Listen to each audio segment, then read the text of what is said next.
आप सभी का स्वागत है स्पार्क स्टडी यूट्यूब चैनल पर। आज हमारा रामबाण शो में दूसरी क्लास होने वाली है। इसका पहले मैंने एक क्लास अपलोड कर दिया है, तो आप सभी एक बार देख लीजिएगा। आप सभी को पता है इस क्लास में केवल वन लाइनर प्रश्न ही रहते हैं, टॉप 10 करंट अफेयर्स, और उसके अलावा 20 से 30 प्रश्न आपको जीएस और जीके से देखने को इस क्लास में मिलता है। तो चलिए आज के इस क्लास को हम स्टार्ट करते हैं। मैं आपको बस इतना कहना चाहूँगा, आप सभी इस वीडियो को हमेशा लगातार देखते रहिएगा, क्योंकि मैं हमेशा लगातार ये क्लास अपलोड करता रहूँगा, तो इससे आपको एग्ज़ाम में काफ़ी ज़्यादा फ़ायदा देखने को मिल जाएगा। तो चलिए क्लास को स्टार्ट करते हैं। पहले टॉप 10 करंट अफेयर्स को हम पढ़ लेते हैं। पहला प्रश्न हो जाएगा, recently who won the national women's carrom title for the 12th time, यानी हाल ही में 12वीं बार राष्ट्रीय महिला कैरम का खिताब किसने जीता है? तो रश्मि कुमारी ने जीता है, ध्यान रखिएगा।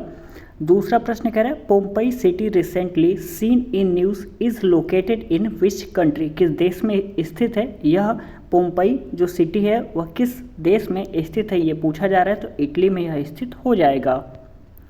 तीसरा प्रश्न हमारा, who has been appointed as the brand ambassador of space India, correct answer हो जाएगा संजना सांघी। अगला प्रश्न हमारा, save the elephant day is celebrated every year on which day, हाथी बचाओ दिवस हर वर्ष किस दिन मनाया जाता है? तो 16 अप्रैल को मनाया जाता है।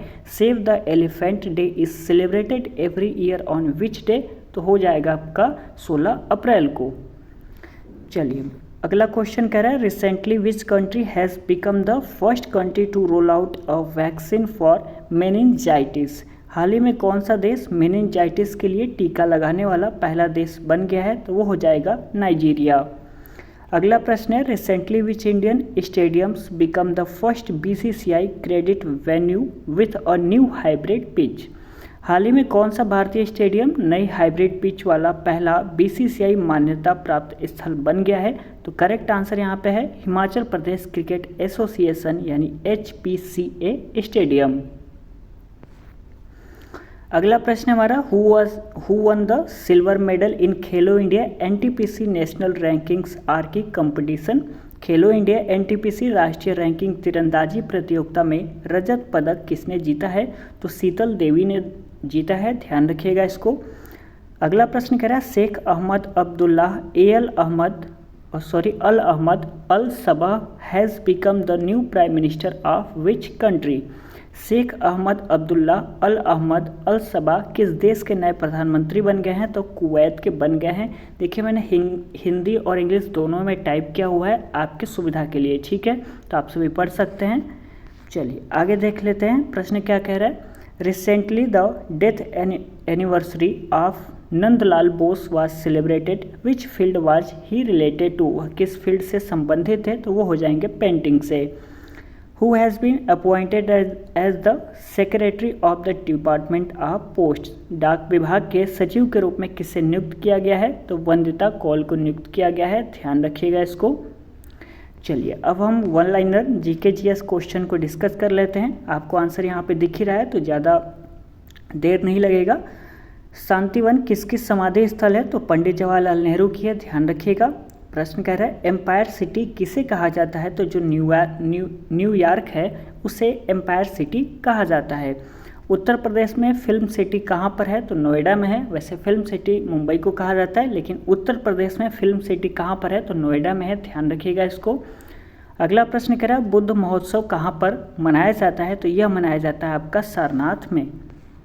अगला प्रश्न कह रहा है, अजात शत्रु के नाम से कौन जाना जाता था? तो डॉक्टर राजेंद्र प्रसाद यह अजात शत्रु के नाम से जाने जाते थे, ध्यान रखिएगा इसको। अगला प्रश्न कह रहा है, हरिसेन किसके दरबारी कवि थे? तो समुद्रगुप्त को हो जाएंगे। और लक्ष्मीताल झील कहाँ पर है? तो ये हो जाएगा झांसी में आपका यह स्थित हो जाएगा। जापान की संसद का क्या नाम है? तो जापान का जो संसद है उसका नाम हो जाएगा डायट। और अगला प्रश्न कह रहा है, हुमायूं नामा किसकी रचना है? तो गुलबदन बेगम की यह रचना हो जाएगी। अगला प्रश्न कह रहा है, खैबर दर्रा कहाँ पर स्थित है? तो यह हो जाएगा पाकिस्तान व अफगानिस्तान के बीच में यह स्थित हो जाएगा। और आर्य किस दर्रे से होकर भारत में आए थे? तो वह भारत किस दर्रे से होकर आए थे? तो खैबर दर्रा से होकर आए थे, इसको ध्यान रखिएगा। अगला प्रश्न कह रहा है प्रसिद्ध जवाहर सुरंग का नाम किस प्राकृतिक दर्रे को दिया गया है? तो बनिहाल दर्रा ये आपका हो जाएगा। और पालधार दर्रा किन दो राज्यों को जोड़ता है? तो केरल व तमिलनाडु को जोड़ता है। आप सभी इसको ध्यान रखिएगा।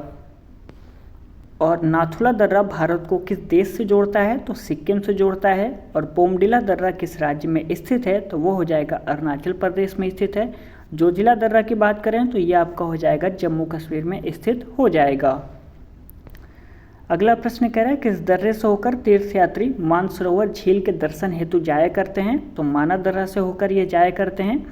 अगला प्रश्न है जम्मू से श्रीनगर का मार्ग किस दर्रे से होकर जाता है? तो बनिहाल दर्रे से होकर जाता है।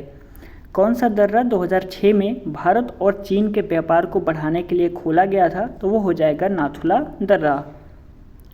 अगला प्रश्न कह रहा है पिपली घाट दर्रा किस पर्वतीय भाग में स्थित है? तो अरावली पर्वत में यह आपका स्थित हो जाएगा। अगला प्रश्न कह रहा है जलेपला दर्रा किस राज्य में स्थित है? तो सिक्किम में हो जाएगा। पाचला दर्रा किस राज्य में स्थित है? वो आपका हो जाएगा हिमाचल प्रदेश में। और बुर्जिल दर्रा किस राज्य में स्थित है? जम्मू कश्मीर में। और नासिकर और मुंबई को कौन सा दर्रा जोड़ता है ये पूछा जा रहा है? तो थाल घाट ये आपका दर्रा जोड़ता है नासिकर और मुंबई को। अगला प्रश्न है हमारा कोलकाता और मुंबई को कौन सा दर्रा जोड़ता है? तो वो हो जाएगा भोर घाट। और थाल घाट और भोर घाट दर्रे किस पर्वतमाला में स्थित हैं? तो पश्चिमी घाट में यह स्थित हो जाएंगे। तो आज के क्लास में बस इतना ही। यदि वीडियो आपको पसंद आया होगा तो प्लीज़ वीडियो को लाइक कर दीजिएगा। अपने दोस्तों में आप सभी इस वीडियो को शेयर कर सकते हैं। व्हाट्सएप टेलीग्राम ग्रुप पे जहाँ भी आपको स्टडी ग्रुप देखने को मिलता है वहाँ पे आप सभी इस वीडियो को शेयर कर सकते हैं। मुझे पूरा उम्मीद है कि आपको इस वीडियो से बहुत कुछ सीखने को मिला होगा। तो प्लीज़ लाइक शेयर कर दिया करें। आपका दिल करे तो प्यारा सा कमेंट कर दीजिएगा कि आपको वीडियो कैसा लगा, ज़रूर बताइएगा। ठीक है, चैनल को सब्सक्राइब करना बिल्कुल ना भूलें। मिलते हैं अगले क्लास में, तब तक के लिए बहुत बहुत धन्यवाद।